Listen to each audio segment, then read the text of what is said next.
Welcome back to Jersey Matters. The Jersey Shore is open for business and a record crowd is expected this year.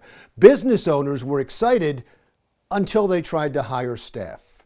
Jersey Matters' Jennifer Marin tells us about a possible hiring crisis at the shore. Jennifer. Help wanted signs. This is the new normal at businesses across the Jersey Shore. Now, most summers, employers tell me that people are walking right through the door asking for a job. But this summer, that's not the case. We're just weeks away from the start of the summer season at the Jersey Shore. And already, JR's Ocean Bar and Grill is starting to see some customers.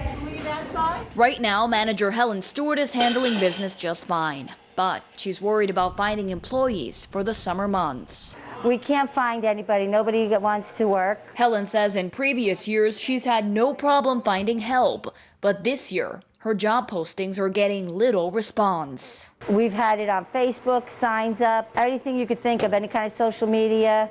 And if you're lucky if you get one person coming up. Tony Voss, mayor of Seaside Heights, says to him, it's clear why this is happening. I believe that the unemployment, the way it's set up right now, where a person would get their normal unemployment plus $300, has an effect. Voss says despite raising wages, the restaurant industry is being hit particularly hard. Food handlers, servers, dishwashers, sweepers, you name it, they can't get them. He also adds that senior citizens who would typically make part of the seasonal workforce aren't applying for fear of catching COVID-19 in the summer crowds. But restaurants aren't the only ones feeling the shortage. Maria Saltzman is the marketing director of Casino Pier. We have the water park, arcade, rides, food stands, bars, go-karts, so there's a lot of positions to fill for the summer.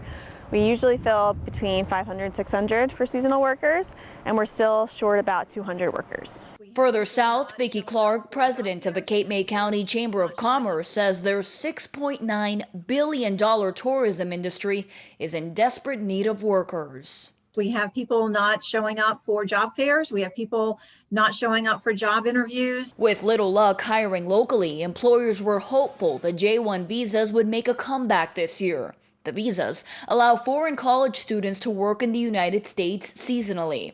According to Vicki, they usually fill 5,200 positions across the Jersey Shore. We're very disappointed that the Biden administration has not been willing to work with us to have some of the restrictions on that program lifted. But Vicki says there's still time, and they hope J-1 students from countries with less restrictions will be able to work this summer.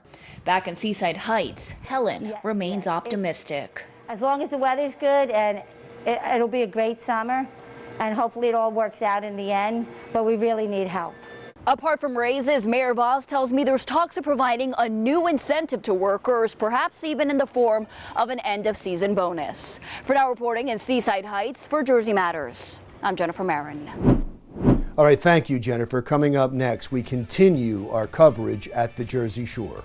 I'm Phil Andrews. Will the low employment numbers affect the casinos here this summer at the Jersey Shore? I'll have that story for you coming up on Jersey Matters.